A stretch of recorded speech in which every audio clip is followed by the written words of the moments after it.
Final बोलना। देख मैंने 10 में खरीदी किया था, चल तू साथ में ले ले, चल। 5 दूंगा। तू भी क्या याद करेगा, 5 में दे दिया, देख ले ले।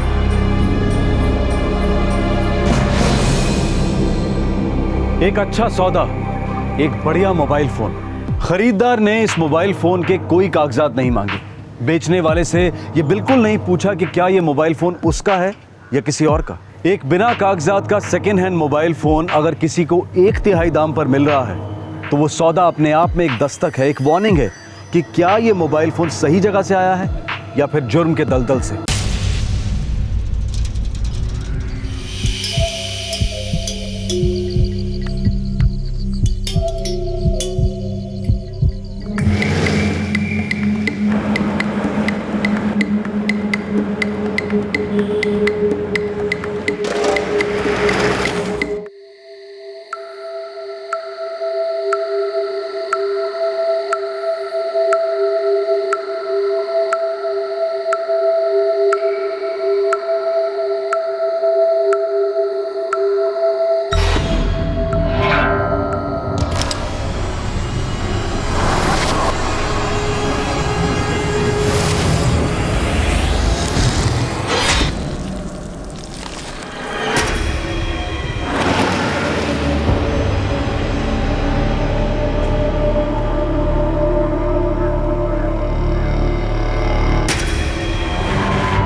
हट जाओ, पीछे होइए, पीछे होइए, हट जाओ, चलिए पीछे पीछे।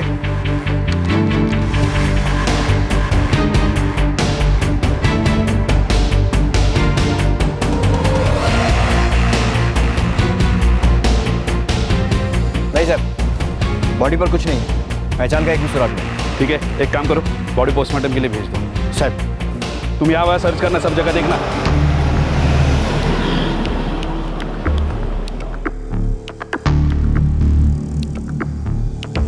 सर मैंने पूरा एरिया छान मारा, कोई भी इस आदमी को नहीं जानता था और मर्डर के बारे में भी किसी को कुछ पता नहीं।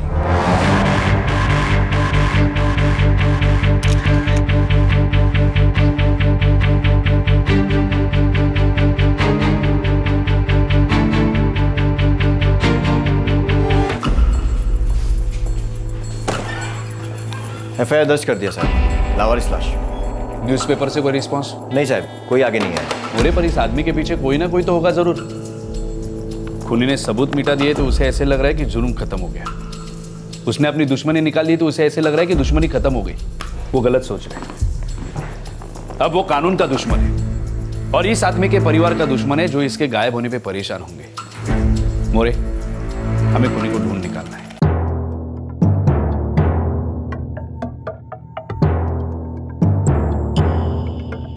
नहीं साहब, कुछ भी नहीं है। हत्या करने वालों ने पीड़ित की पहचान करवाने वाले हर सुराग को मिटाने की कोशिश की थी।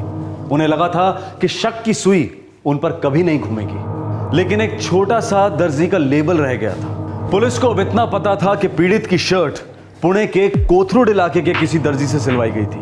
कोथरूड सिर्फ महाराष्ट्र में ही नहीं बल्कि पूरे एशिया में फास्टेस्ट ग्रोइंग इंडस्ट्रियल और रेजिडेंशियल एरिया माना जाता है। इसकी आबादी लगभग 3 लाख की है। इस विशाल नगरी में एक छोटे से सुराग को लेकर पुलिस निकल पड़ी इस लावारिस लाश को एक नाम देने और इस जुर्म की कहानी को ढूंढने।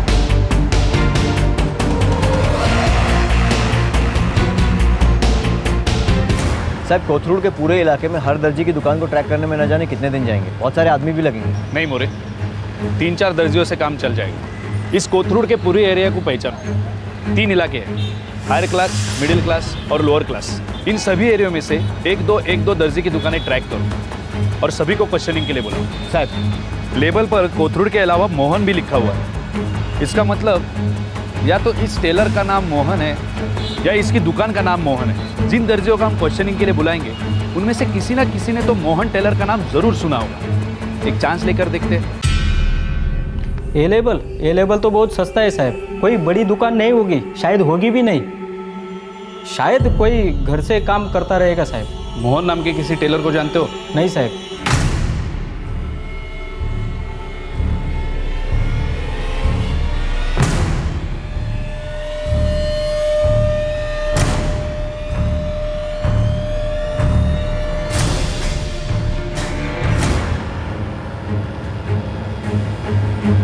हाँ साहब, ये नाम मैंने सुना है कभी।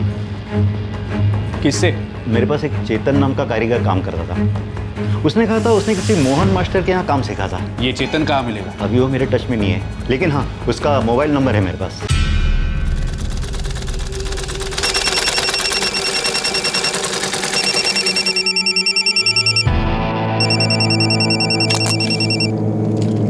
हाँ जी. हॅलो चेतन, दिनेश बोलतोय. दिनेश दादा नमस्कार. खूप दिवसांनी आठवण काढली. अरे तू जरा सासवड पोलीस स्टेशन आ सकता है? पोलीस स्टेशन कशाला दादा? ये तो मोहन मास्टर का लेबल है. मोहन क्या? मोहन पिंगले. दुकान क्या है उसकी? वो घर से काम करता है.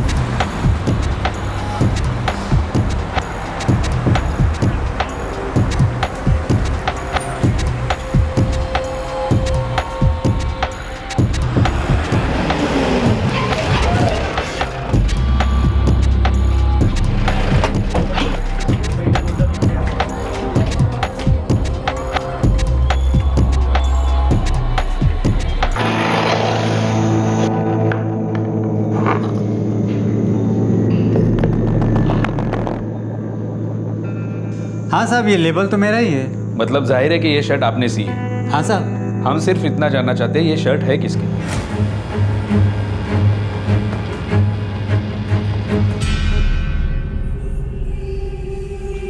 नहीं साहब, ये अपना रोज का ग्राहक नहीं है। होता तो मालूम हो जाता है, इसकी डिटेल यहाँ पे होती ना। हाँ पर ये आपके ग्राहक तो है ना? अब एक बार कभी आया होगा, इतने साल से मैं काम कर रहा हूँ, 1000 आदमी आके चले गए, किस किस को याद रखूँ साहब?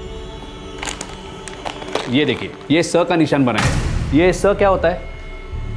ये स आप ही ने बनाया है? साहब ये मेरा निशान नहीं है। तो फिर ये यहाँ क्या कर रहा है? ज्यादातर ऐसा निशान धोबी बनाते हैं। टेलर का लेबल अपना काम कर गया था, लेकिन कोई खास प्रोग्रेस नहीं हो पाई थी। एक अंधी गली से तहकीकात अब दूसरी अंधी गली में धकेल दी गई। अब पुलिस का सुराग था एक धोबी का निशान। साहब, किसी भी पुलिस स्टेशन में कोई मिसिंग रिपोर्ट नहीं और न्यूज़पेपर के ऐड का भी कोई रिस्पांस नहीं। मुझे लगता है लाश का क्रियाक्रम कर देना चाहिए। शायद ये आदमी इस इलाके का था ही नहीं। शायद ये यहाँ काम करता था या फिर किसी का इंतजार कर रहा था। कुछ तो स्टोरी होगी मोरे, हमें वो ढूंढ निकालनी।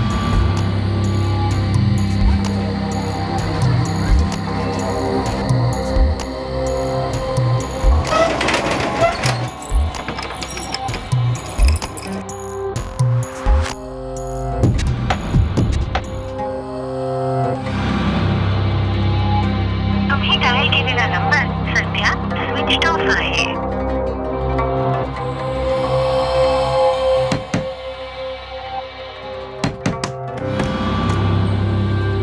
बात हुई क्या?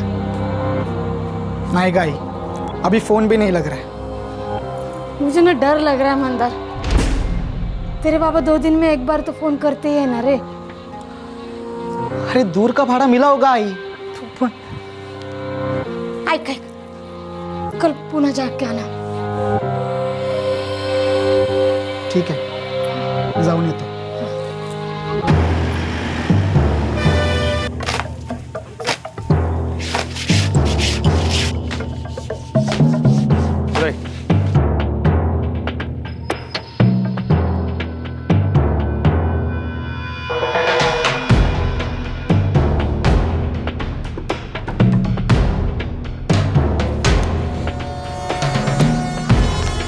हो दादा, मला सांगा सखाराम कुठे आहे? सखाराम ते समोर आहेत ते?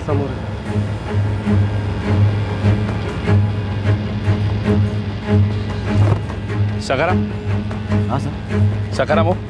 इसको देखो। हो साहब, ये कपड़े हमारे इधर आते धोने के लिए।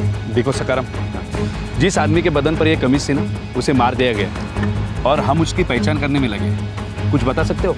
मैं कैसे बता पाऊंगा सब? फिर कौन बता पाएगा? श्याम तावड़े बता पाएगा सब। कौन श्याम तावड़े? उसकी छोटी सी लॉन्ड्री सब, उसके कपड़े यही आते धुलाई के लिए। उसी का ये स का निशान है।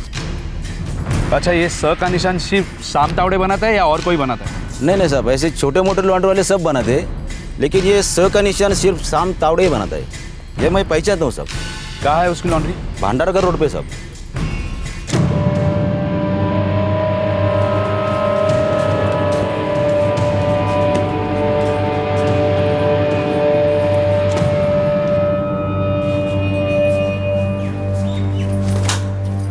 नमस्कार काकू, मी मंदार, रामराव खरड़े का लड़का जो यहाँ रहते। अरे हाँ हाँ, खराड़े भाऊ को जानती हूँ मैं।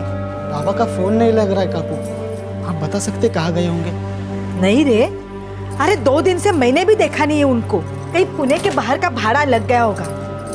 आ जाएंगे, टेंशन नको घेऊस। आएंगे तो बताएंगे आप फोन करने को। हाँ, तू टेंशन घेऊ नकोस रे पोरा, येतील तुझे बाबा।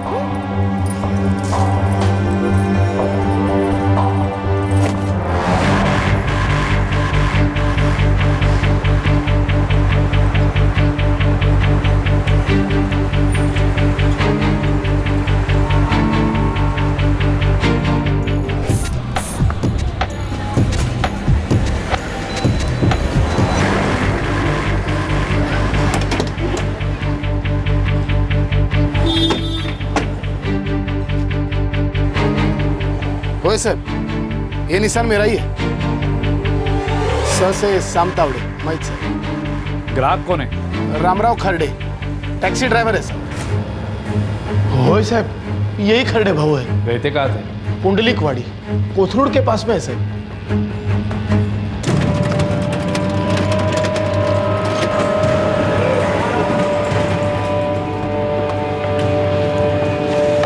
या साहब।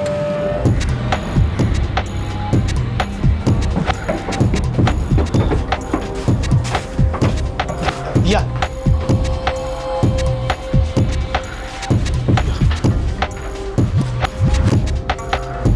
साहब, ये रहा उसका घर।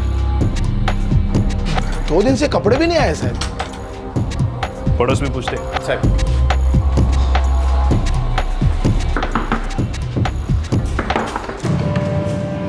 अपन? पुलिस, ये रामराव खरडे आपका पड़ोसी अकेला रहता है? हाँ, खोली भाड़े पे ले रखी है उन्होंने। बीवी बच्चे गांव में रहते हैं। लेकिन साहब, क्या बात है? गांव कहाँ है? वेल्हे गांव। कुछ गड़बड़ है क्या साहब? नहीं, सवेरे मंदार भी आया था। खरडे भाऊ का लड़का अपने बाबा को ढूंढ रहा था।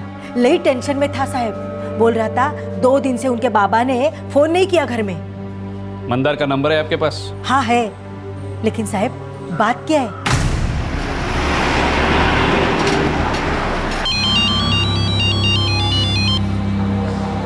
हेलो। हेलो, मंदार खरडे? हाँ बोलते हैं। आप PSI मोरे बोल रहा हूँ, सासवड़ पुलिस स्टेशन से। सुनो, एक काम करो, तुम ताबड़तोड़ पुणे लौटाओ। क्यों सर, क्या बात है? वो तुम्हारे बाबा रामराव खरडे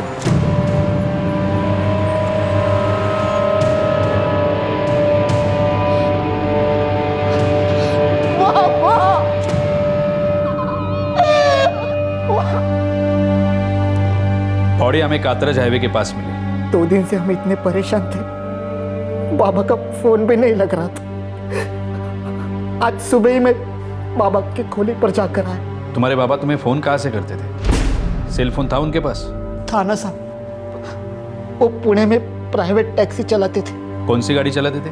टाटा इंडिका।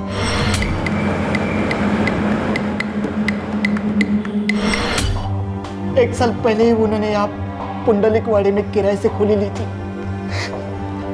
वेले गांव से अप डाउन करना भारी पड़ता था उनको। घर कब आते थे बाबा? कभी शनिवार, कभी रविवार। अपने बाबा का नंबर ये यहाँ पर ले।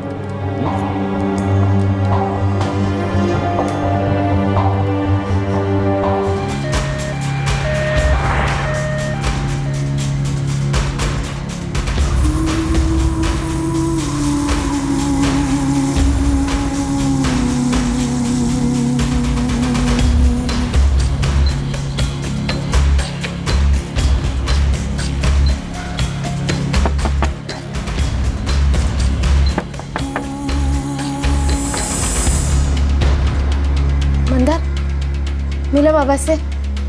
बात हुई उनसे? क्या हुआ? हाँ? चुप चुप क्यों है तू?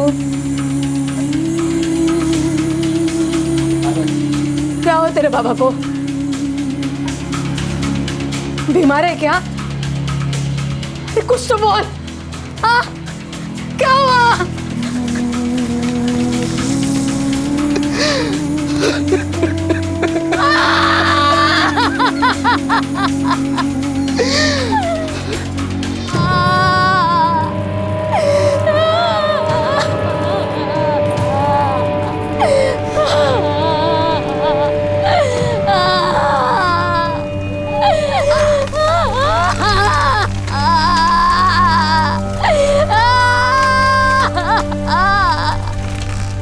चार दिनों में पुणे पुलिस ने एक लावारिस लाश की आइडेंटिटी को ढूंढ निकाला, जो लगभग बिना किसी सुराग के पुणे के पास हाईवे पर पाई गई थी। पर इस बात की कोई खबर नहीं थी कि इस बुजुर्ग प्राइवेट टैक्सी ड्राइवर की हत्या क्यों हुई होगी और किसने की होगी।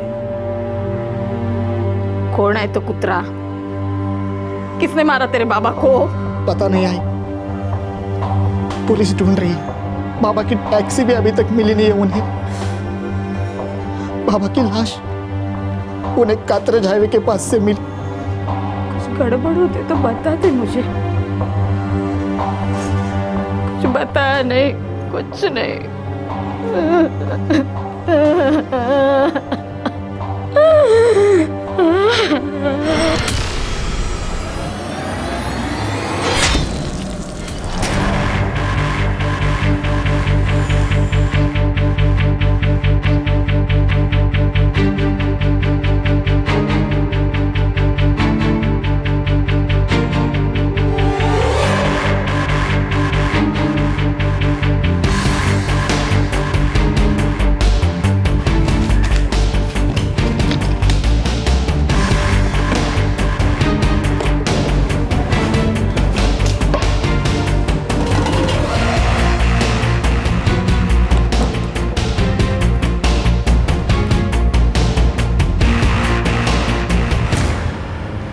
सर,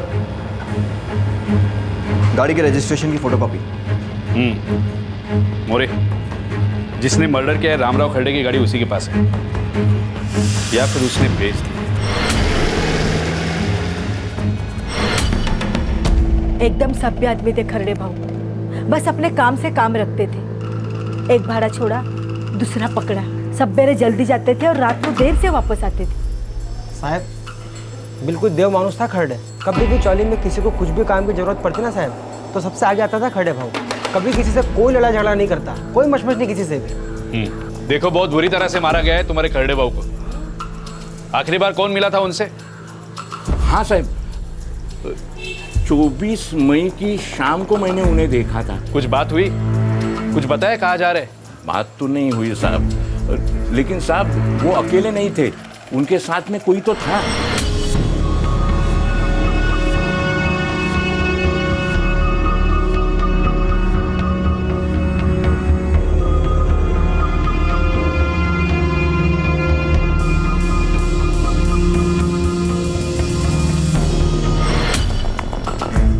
कौन था उनके साथ?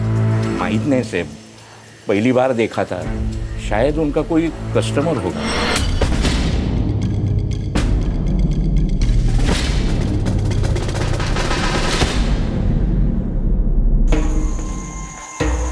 कुठे चाललायस तू? काम पे। और मुझे कभी बताओगे क्या काम करते हो? मैं तेरे को कभी पूछता हूँ क्या एक एक पैसे का हिसाब? हाँ, मैंने क्या आखिरी तारीख में तेरे हाथ में पैसे रख देता हूँ ना। नागेश, काफी नहीं है। मैं जानना ही चाहती हूँ तुम ऐसा क्या काम करते हो पुणे में जो पिछले 8 साल से तुम टाल रहे हो। तेरी वो हमेशा की सीढ़ी चालू मत कर, समझी ना? तुझे विश्वास नहीं होता तो मैं क्या करूँ? कई बार बोला तुझे, पूना में एस्टेट एजेंसी का काम करता हूँ मैं। ग्राहक है वहाँ पर, मिलने आना जाना पड़ता है, समझी? पक पक पक पक पक पक, फालतू नहीं हूँ मैं, समझी ना? नागेश, नागेश, अंधी बहरी नहीं हूँ मैं और गूंगी भी नहीं। एक ना एक दिन तुम्हारा झूठ जरूर पकड़ लूंगी। हे बक, वो वाली बात पे हम कब के मिट्टी डाल चुके हैं। एक बार बोला ना, नहीं होगा तो नहीं होगा। बार बार मुझे सुना के धमकी मत दे, कभी दिमाग सटक गया ना।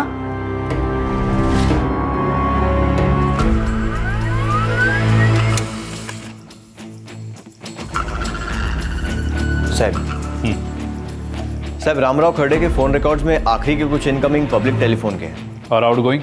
खर्डे ने ज़्यादातर कॉल घर पे ही किए थे और एक दो उसके रेगुलर कस्टमर्स के हैं। पब्लिक फ़ोन से कॉल खूनी नहीं किए होंगे जानबूझकर, ताकि उसका सेल ट्रैक डाउन ना हो।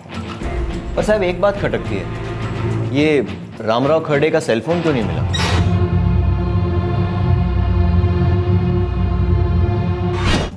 खूनी ले गया होगा साथ में।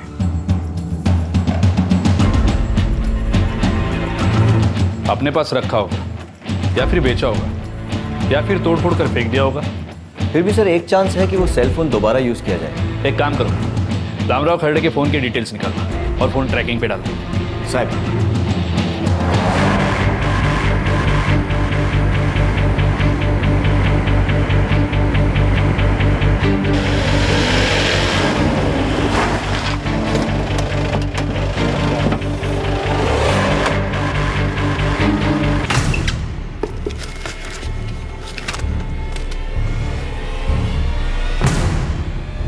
बाबा ने 1 साल पहले ही वो मोबाइल खरीदा था। मुझे नहीं लगता उसके कागजात यहाँ घर पे होंगे। उनकी पुणे की खोली में भी नहीं थे। कहीं तो होने चाहिए, नहीं? सर यहाँ है। यही है। थैंक यू, इससे बड़ी हेल्प होगी।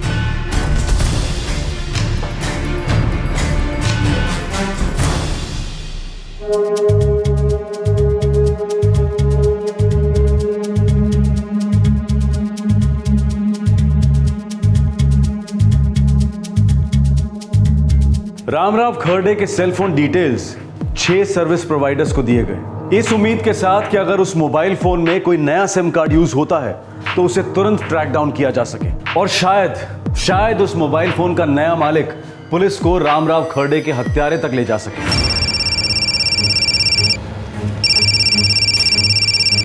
पीआई बाग सासवड़ पुलिस स्टेशन। सर मैं डाटा प्रोटोन से रश्मि बोल रही हूँ। आपने एक इंस्ट्रूमेंट ट्रैकिंग पर डालने की रिक्वेस्ट की थी। करेक्ट। सर वो सेल फोन हमारे एक सिम कार्ड के साथ 26 मई को एक्टिवेट हुआ है। अच्छा 26 मई।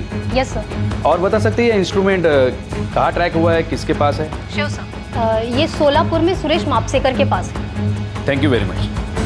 26 मई को फ़ोन एक्टिवेट हुआ था सर और हमें रामराव की बॉडी 25 मई को मिली थी। सुरेश मापसेकर, सोलापुर। फ़ोन मत करना, सीधे घसीट लेना। सर शोलापुर का सुरेश मापसेकर नाम सुना है कभी? नहीं सर, मैं किसी सुरेश मापसेकर को नहीं जानता, सच में नहीं जानता।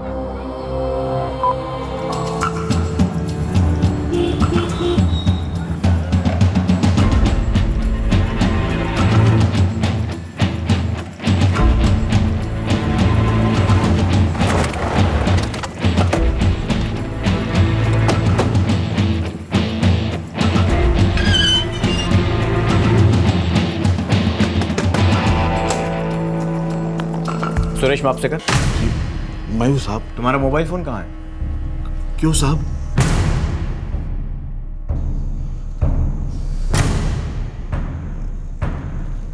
नहीं पहचानता साहब। मैं बताता हूँ, ये रामराव खर्डे है, उम्र 56 साल, पुणे में टैक्सी ड्राइवर थे, जिसे तूने 24 मई को मार डाला और लाश कातरज हाईवे के पास फेंक दी। आई शपथ साहब, जब मैं इन्हें जानता नहीं तो मारूंगा क्यों साहब? जानते नहीं, मारा भी नहीं, तो फिर मुझे एक बात बताओ मापसेकर, ये रामराव खर्डे का मोबाइल तुम्हारे पास क्या कर रहा है? आई शपथ साहब, मुझे नहीं मालूम कि ये मोबाइल पहले किसका था। मैंने तो इसे सेकंड हैंड में खरीदा। किससे खरीदा? एक प्रताप कामले है। कौन प्रताप कामले? मेरे घर के पास ही रहता है, थोड़ी जान पहचान है बस, सब और कुछ नहीं।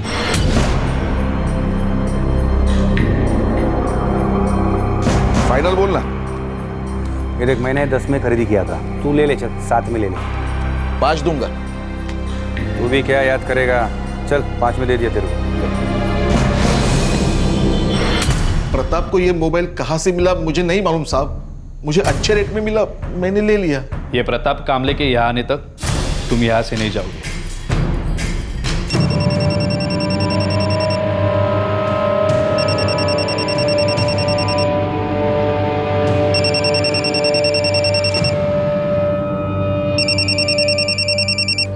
हेलो, प्रताप कामले। प्रताप कामले? हाँ, प्रताप कामड़े। एक नया नाम उभरा है इस केस में, कभी सुना है? नहीं तो सर।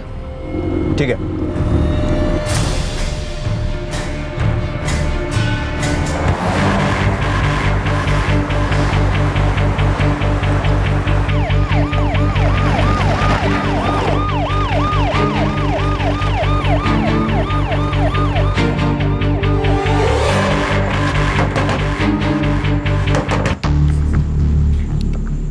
प्रताप कामड़े। आओ पुलिस। प्रताप कामड़े, रुक! अबे रुक! रुक!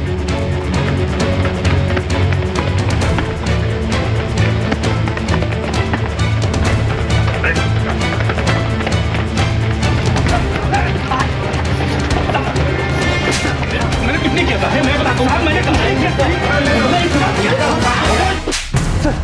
साहब मैंने कुछ नहीं किया साहब। मेरा यकीन, कुछ नहीं किया साहब। कसम से मैंने कुछ नहीं किया साहब। कुछ नहीं किया साहब। रामराव खरड़े के साथ मेरा कोई दुश्मनी नहीं था, कसम से साहब, नहीं था। मैं तो बस वही करता गया जो मेरे को बोला गया था साहब।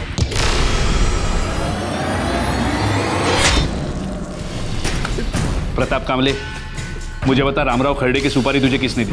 बता। साहब नागेश भोसले, वो रामराव खरड़े की हत्या करना चाहता था साहब।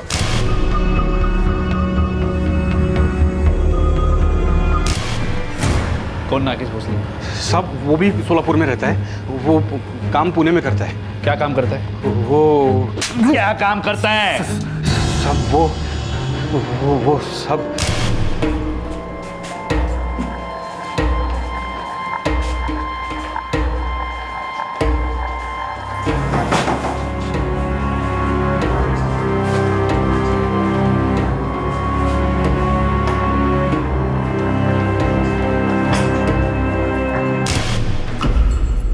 दलाल है। रामराव खरड़े का नागेश से क्या लेना देना था? पता नहीं साहब, वो नागेश मेरा दोस्त है, वो मुझे बोला एक गेम बजाना है, आजा, तो मैं गया साहब। नागेश का नंबर दे। तुम्ही डायल केलेला नंबर सध्या स्विच ऑफ आहे। बता नागेश किधर है? साहब इधर का मुझे मालूम नहीं है साहब, लेकिन उसका सोलापुर का घर मेरे को पता है। सोलापुर?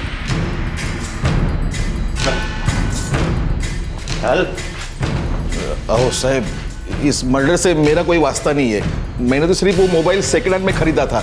इस सब के बारे में मैं कुछ नहीं जानता। मुझे लगा कि वो मोबाइल प्रताप का होगा। ये आगे के लिए दस्तक है, पूरी इंक्वायरी करने के बाद चीजें खरीदना। चल। ये तो सर। चल।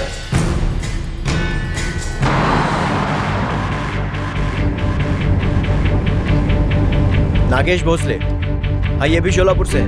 नहीं सर, मैंने ये नाम पहले कभी नहीं सुना।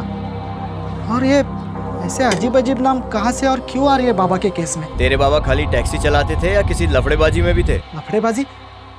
क्या मतलब साहब? ये नागेश भोसले दलाल है लड़कियों का। ऐसा मैं कब बोलूं साहब? मेरे पिताजी बहुत भले इंसान थे, वो ऐसे किसी काम में शामिल नहीं हो सकते।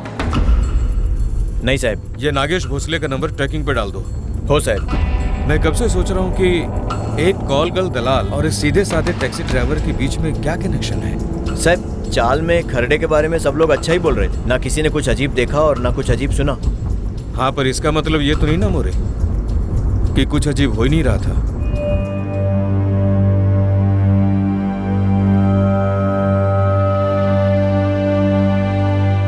मंदर, तुम्हारे बाबा नहीं, वो ऐसा कुछ करते थे क्या जो मुझे नहीं पता? मला नहीं माहिती। मेरा मतलब था, तुम बाबा के बारे में ऐसा कुछ जानते हो क्या जो मैं नहीं जानती? बोला नाही, नाही माहित मला, मैं कुछ नहीं जानता।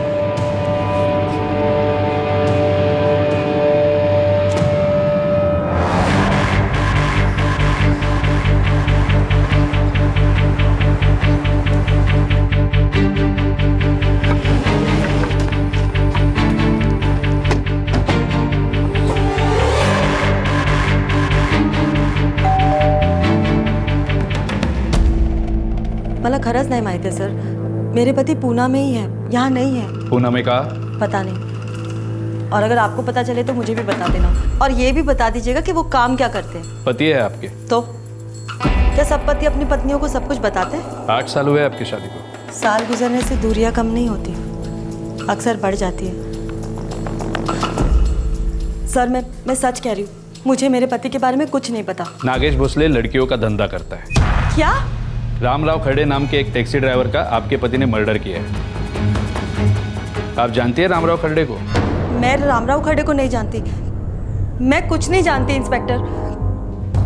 हो सकता है कि आप कुछ नहीं जानती हो, या फिर यह भी हो सकता है कि आप सब कुछ जानती हो। साहब औरत झूठ बोल रही है, कुछ छुपा रही है, साफ नजर आ रहा था उसके चेहरे से। आपने देखा रामराव खरडे का नाम सुनते ही कैसे फेस चेंज हो गया था उसका। एक काम करो, इस औरत का नंबर ट्रैकिंग पे डाल दो। साहब ऐसा लगता है नागेश भोसले कोई और नंबर इस्तेमाल कर रहा है।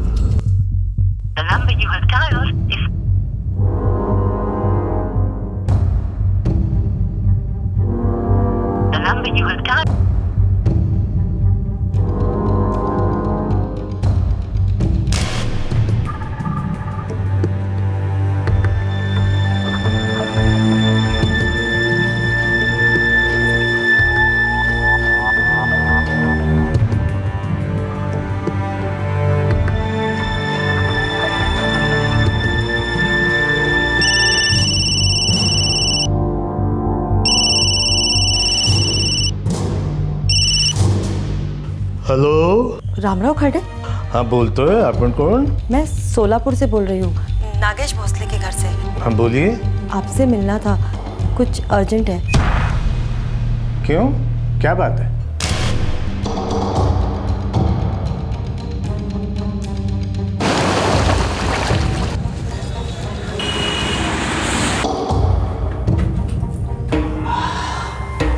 मत जाओ ना।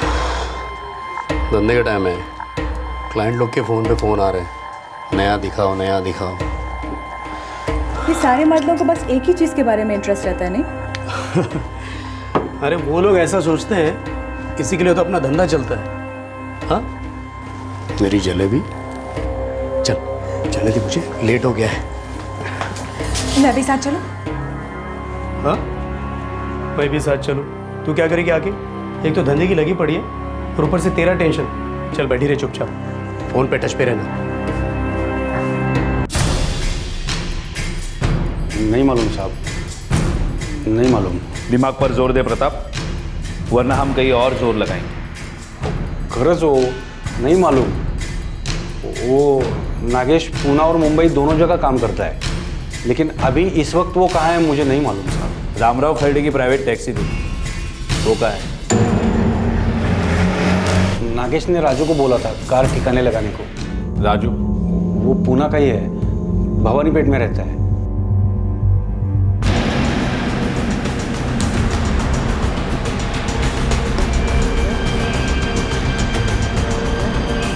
चल साहब, मैंने कुछ नहीं किया, मैं सच बोल रहा हूँ साहब। साहब मुझे कुछ मालूम नहीं साहब, नहीं किया साहब। साहब कुछ नहीं किया मैंने साहब। गाड़ी छोड़कर कहाँ भाग गया था?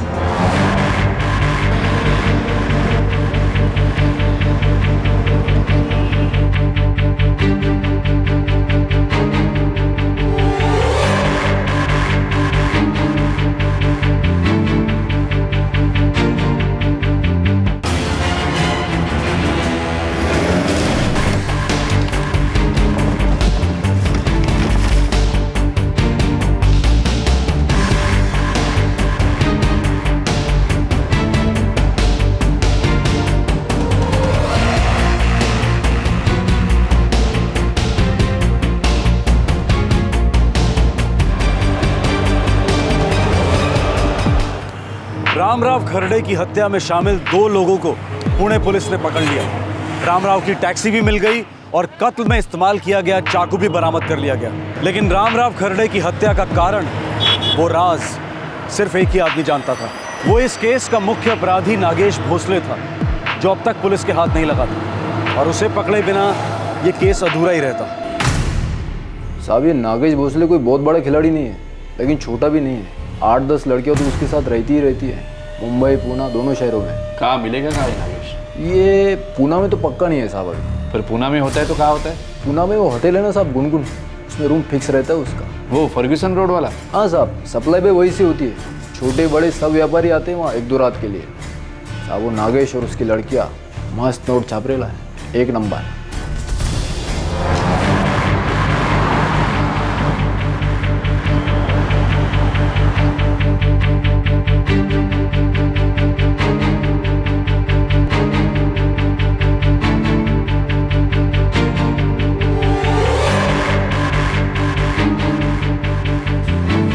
Welcome sir, how can I help you? देखिए, आपको किसी ने गलत खबर दी है। हमारे यहाँ ये सब नहीं होता। पक्का आपको गलत टिप मिली है। देख भाई मैनेजर, अगर तूने हमें नागेश भोसले नहीं दिया तो एक बात तो पक्की है, ये तेरा होटल कबाड़ खाना बन जाएगा और तुझे हम नागेश भोसले बनाकर किसी अंधी गली में ठोक देंगे। मंजूर है? वो नागेश? वो नागेश क्या? वो यहाँ आने वाला है। कब?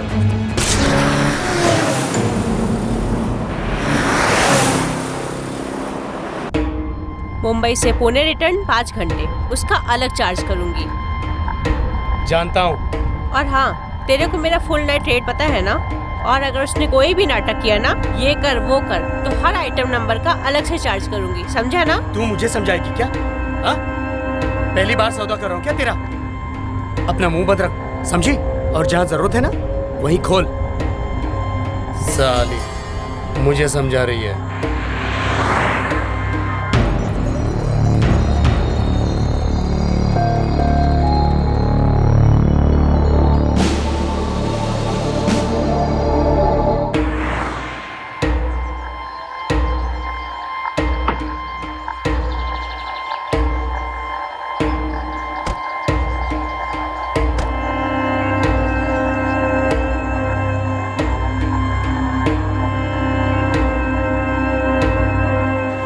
Excuse me, 405। जी सर।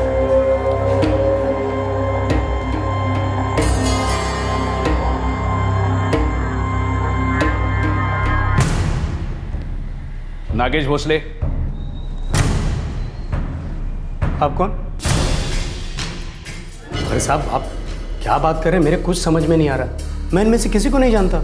कौन प्रताप कामले, कौन राजू टकलिया, कौन रामराव खड़े? सच में? हाँ साहब। पर इन तीनों के नाम तो तुम ऐसे ले रहे हो जैसे ये तुम्हारे लंगोटिया यार है। और हम में से किसी ने तुम्हें ये नहीं बताया कि राजू का पूरा नाम राजू टकले है। तो फिर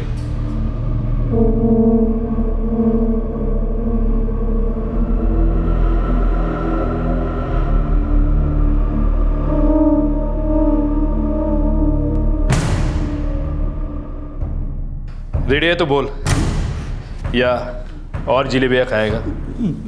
नहीं साहब, वो रामराव कर ले आगे। वो मेरी लाइफ की वाट लगा रहा था। कनेक्शन क्या था तुम दोनों के बीच? हा? वो रात मैं आपकी लाइफ नहीं भूलूंगा साहब।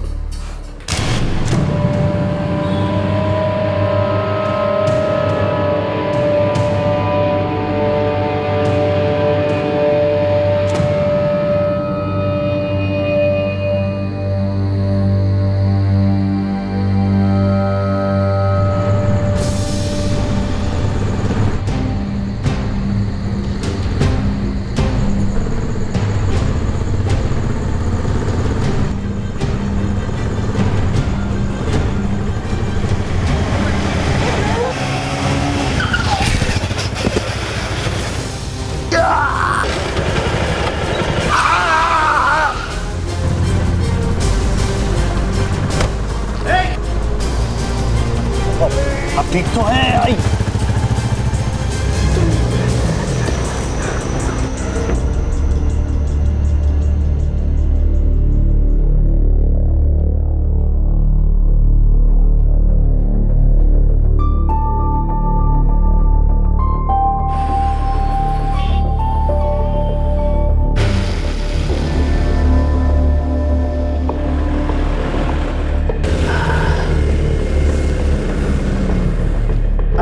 बस यही रहता हूँ मैं। कितना हुआ? नहीं साहब। अरे नहीं क्या, वैसे भी मुझे टैक्सी की जरूरत पड़ने वाली थी, किराया समझ के रख लो।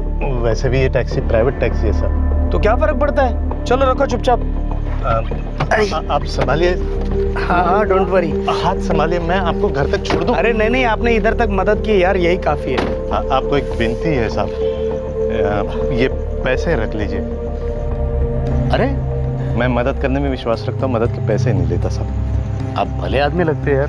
पता नहीं साहब, अपना काम कर लेता हूँ बस सर। मेरे लिए काम करोगे? मुंबई पुणे में डेली अप डाउन करता हूँ, महीने में 4-5 बार हो जाता है।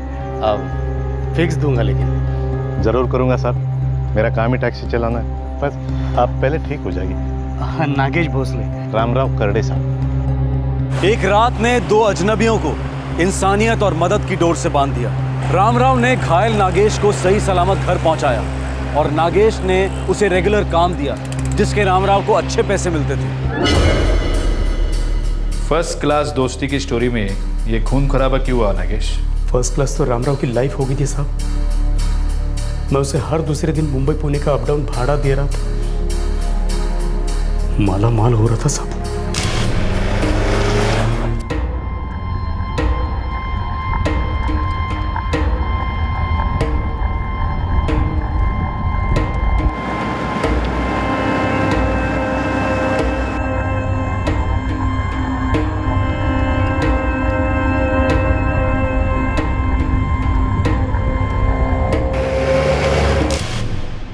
तो हुआ क्या?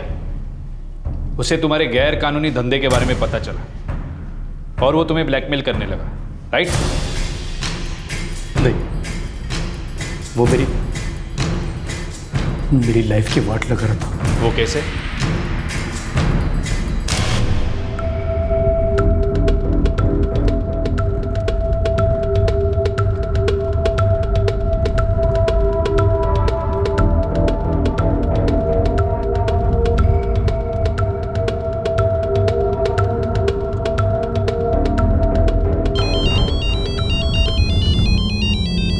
एक मिनट। हेलो, कुठे आहेस तू?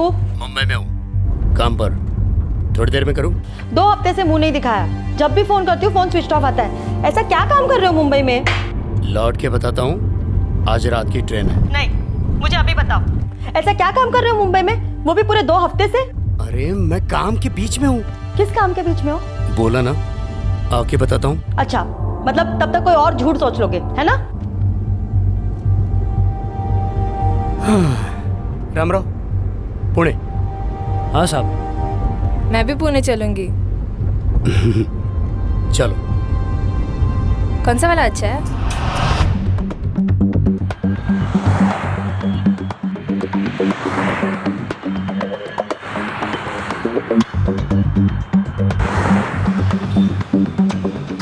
सोलापुर जाना पड़ेगा मुझे।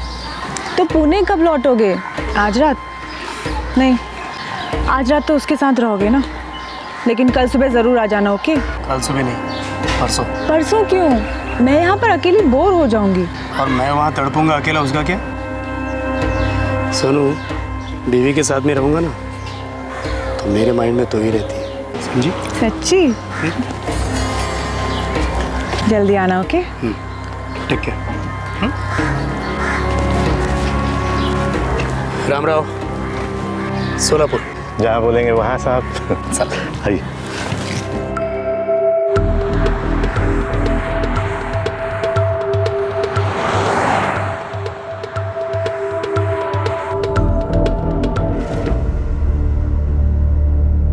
ओके रामराव, चला।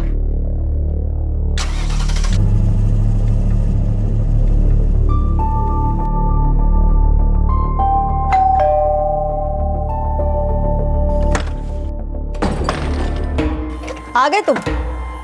कुछ और दिन बाद आते ताकि बच्चे भी पूछते, आई ये आदमी कौन है? फिर तेरी सीढ़ी शुरू हो गई। हाँ, पानी तो पूछ लिया होता।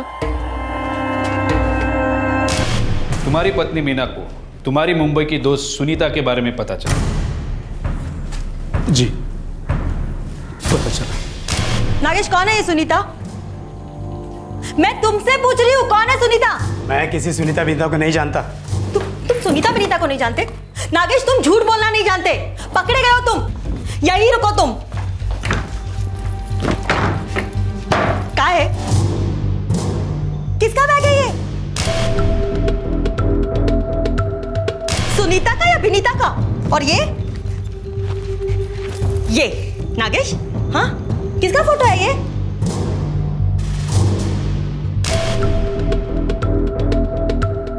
क्या कर रहे थे तुम लोग? फोटो खेल रहे थे? नागेश, उस लड़की ने 27 कॉल किए तुम्हारे फोन पर, शायद डर के कि कहीं ये बैग उस गाड़ी से मेरे हाथ में ना लग जाए। लेकिन देखो, ये बैग तो मेरे हाथ में लग गया नागेश। तुम्हारी रखेल का बैग मेरे हाथ में लग गया। बैग तुम्हारे पास कैसे आया? क्या फर्क पड़ता है? देखो मीना, बैठ के बात करते हैं। अब बात सिर्फ हमारे वकील करेंगे नागेश, और ये डिवोर्स तुम्हें इतना भारी पड़ेगा कि जिंदगी भर याद रखोगे तुम। बड़े बाप की इकलौती औलाद है मेरी पत्नी मीना, और उसे पता चल गया था कि मेरा अफेयर चल रहा है। मतलब मेरी तो बैंड बजने वाली थी, काफ़ी ज़्यादा थी उसकी प्रॉपर्टी, ये वो सब हाथ से चला जाता सब। मीनू, चाहिए तो तुम थप्पड़ मार, लातों से मार, हाथों से मार, कुछ भी कर, लेकिन मीनू, ये नो डिवोर्स।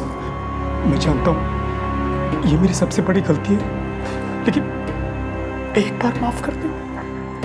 डिवोर्स नहीं, अगर अपने बच्चों की खातिर का, अपना मिला जुला खून, अपने प्यार की निशानी मीनू, उनकी कसम तुझे एक बार माफ कर दे। और देख, मैं तुझे इतना प्यार करूंगा कि तू खुद अपने मुंह से बोलेगी कि बस एक बार माफ कर दे मीनू।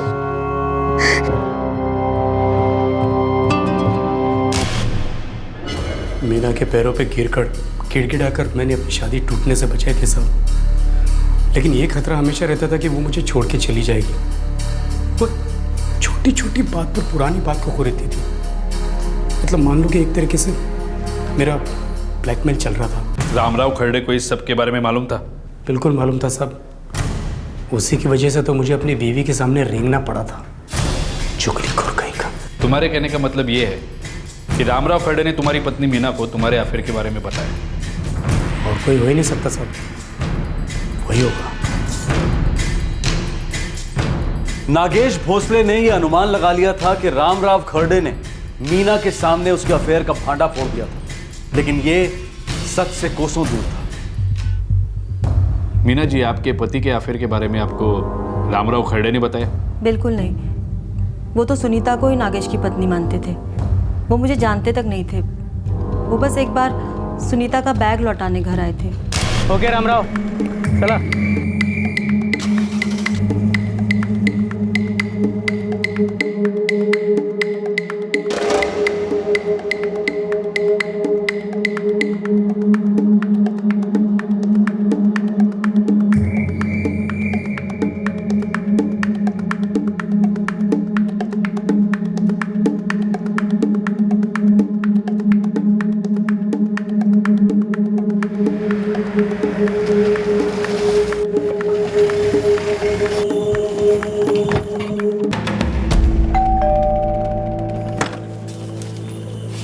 जी नमस्कार। नमस्ते। मैं नागेश जी का ड्राइवर रामराव खरड़े। वो उनकी मिसेस गाड़ी में बैग भूल गई मैडम।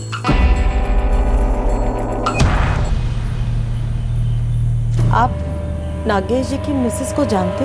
हाँ, यहाँ आने से पहले मैंने उन्हें पूना छोड़ा था।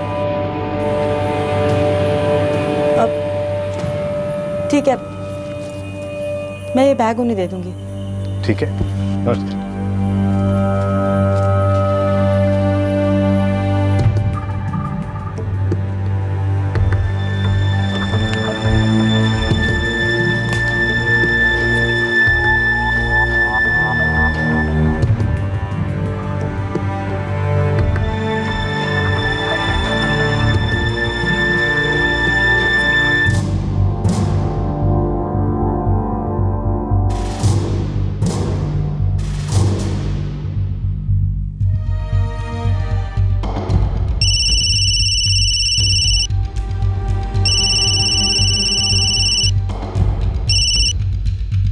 हेलो, रामराव खरड़े? हाँ बोलते हो, अपन कौन? मैं सोलापुर से बोल रही हूँ, नागेश भोसले के घर से। हाँ बोलिए। आपसे मिलना था, कुछ अर्जेंट है। क्यों, क्या बात है? बस यूं ही, लेकिन आप ये बात नागेश को मत बताइएगा।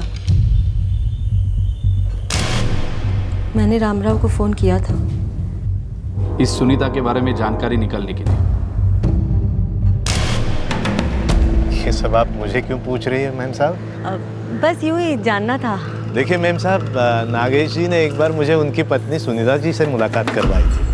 वो मुंबई में रहती हैं और मैं नागेश जी को हर तीसरे दिन पुणे से मुंबई ले जाता हूँ। अच्छा, तो नागेश जी की पत्नी सुनीता जी मुंबई में रहती है। एक बात बताइए खरडे भाऊ, ये नागेश जी पुणे में करते क्या है और मुंबई में सुनीता जी को ही मिलने जाते हैं या कोई और काम भी है वहाँ पर उनका?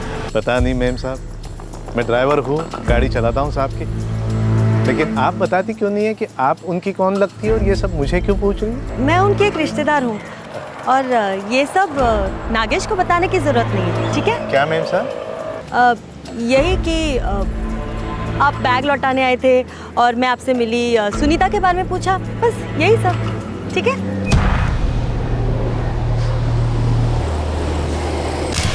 और तुमने तुम्हारे सारे गुस्से का निशाना उस गरीब रामराव खरडे को बनाया जिसे कुछ मालूम ही नहीं था। सब कुछ मालूम था उसको। आग लगा दी थी उसने मेरे लाइफ में।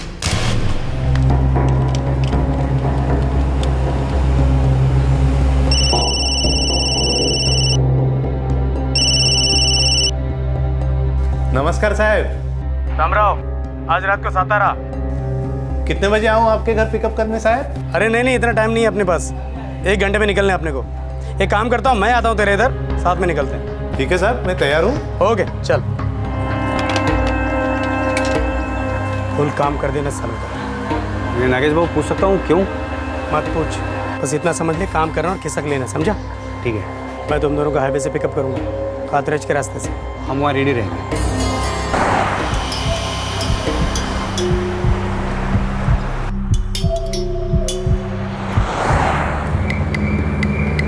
क्या बात है साहब, आज कुछ मूड नहीं लग रहा आपका? अरे नहीं, रामराव जरा आगे लेफ्ट में रोक देना, मेरे 2 बंदे आ रहे हैं। जी साहब।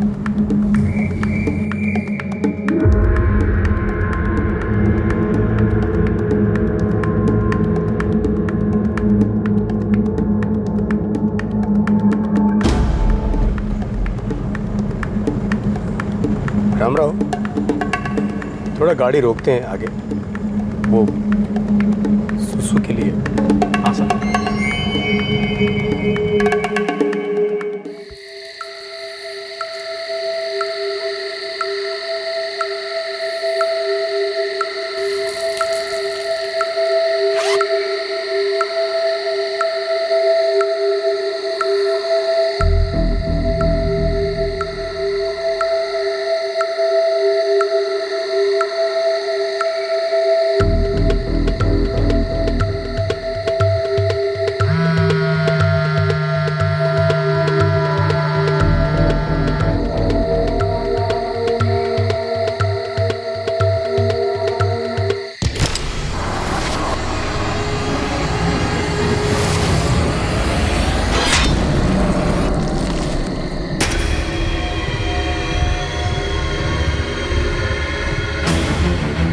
तुम्हारे लाइफ की वाट तुमने और सिर्फ तुमने लगाई है नागेश भोसले, और उन दोनों की भी।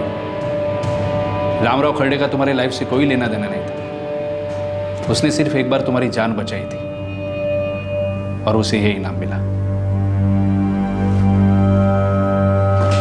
चल।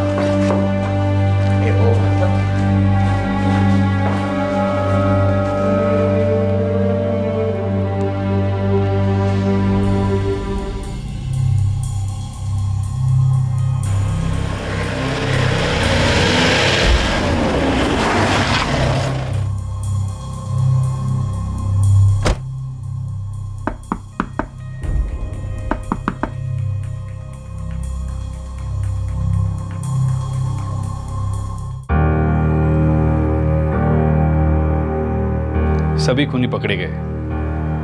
आपके पति भले आदमी थे, उन पे कोई दाग नहीं है। फिर क्यों मारा मेरे बाबा को? नागेश भोसले का शक, उसका डर और उसके गेट ने तुम्हारे बाबा की बली ली मंदार। पर अब नागेश भोसले उसकी कीमत चुकाएगा।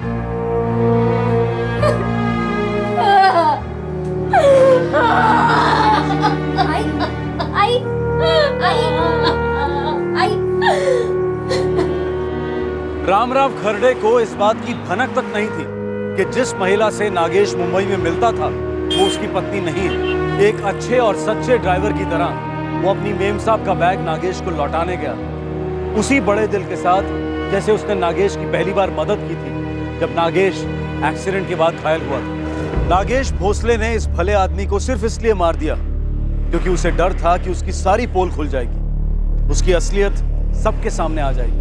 अपने अंदर के डर और गिल्ट का गला घोटने की बजाय नागेश ने बेकसूर रामराव का गला काट दिया। नागेश भोसले प्रताप कामले और राजू पर आईपीसी की धारा 302 फॉर मर्डर और धारा 201 कॉजिंग डिस्ट्रक्शन ऑफ एविडेंस के तहत मुकदमे चले।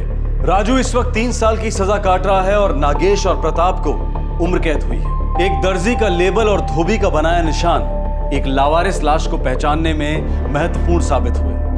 और फिर पीड़ित का मोबाइल फोन जो सेकेंड हैंड बेचा गया था वो इस इन्वेस्टिगेशन में स्टार साबित हुआ। और फिर जल्दी ही पुलिस ने सभी गुनहगारों को पकड़ लिया। ये केस एक क्लासिक उदाहरण है इस कहावत का कि क्राइम नेवर पेज। जुर्म हमेशा सुराग छोड़ ही जाता है, इंसाफ के दरवाजे पर दस्तक दे ही देता है। जुर्म कभी छुप नहीं सकता। किसी की जान लेने से आज तक किसी की जिंदगी बनी नहीं है। क्राइम पेट्रोल्स के और भी दिलचस्प कहानी देखने के लिए हमारे चैनल को सब्सक्राइब करें और बेल आइकॉन दबाना न भूलें।